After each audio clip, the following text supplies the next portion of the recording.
Hey everyone! After a quick intro on the games, I'm going to compare the demo content with the original game and then give my impressions of said demo. The original Pokemon Mystery Dungeon games were Pokemon Mystery Dungeon Red Rescue Team on Game Boy Advance and Blue Rescue Team on DS. These are Pokemon spin-off crossovers that combine Pokemon characters, items, and moves, and turn those into an isekai roguelike where if you die in the randomized dungeon, you lose all the items you were holding.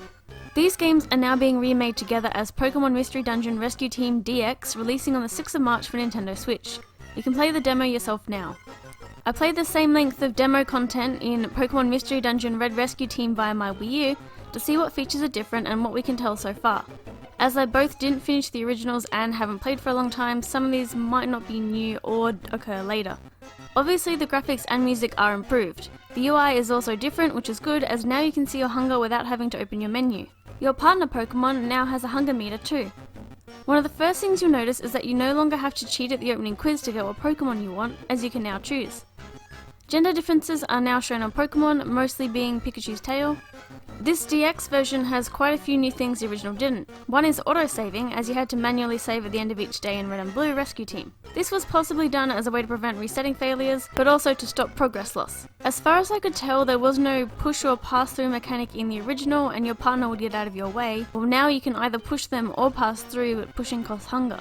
The map in DX shows some enemy or item dots even if the room hasn't been entered. This is a change I don't appreciate. Some smaller adjustment changes are that linking moves now seems to be free when it used to have a cost. Additionally, when picking a job you don't have to take it and then accept it, it's just one step. Pokemon in need will stay still, which is good because you no longer have to chase them around. One that might bother some is the auto mode, however that just puts your own character onto an exploring AI, but ceases in battle, so it doesn't do much more than maybe save a bit of time. One thing I didn't see in the DX demo but might still happen is enemy Pokemon will step over items and coins and take them for themselves, but you can get them back by knocking them out.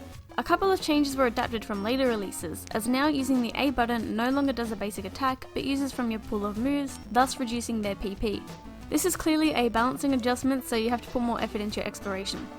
Another one is treasure boxes, which didn't exist until the sequels. The sparkles that show a dungeon has more treasure at this time might also be a new thing, as it's connected to the treasure boxes, but I'm not completely sure.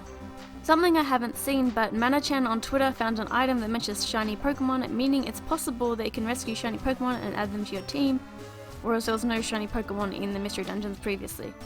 The order of events can also be slightly different.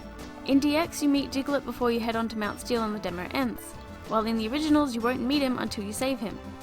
In the DX demo you can use the dojo, while up to that point in the story it was not yet open. That's all for things I could tell were different. Once the full game is out, I reckon there'll be a few more adjustments. One thing to anticipate is that the connectivity features from the original now should be using online. Be prepared for strangers on social media to be asking for ads so someone can save them. As for my thoughts on the demo, I'm glad that Mystery Dungeon is coming to Switch. The remake looks pretty good. In some areas they might stick out differently, but it's not too bad, and I think it looks better than Super Mystery Dungeon. Listening to the music just feels so good. And now that we can use the internet, I'll be able to rescue my friends. That's all for now, and look forward to my 2 upcoming reviews next week. Bye!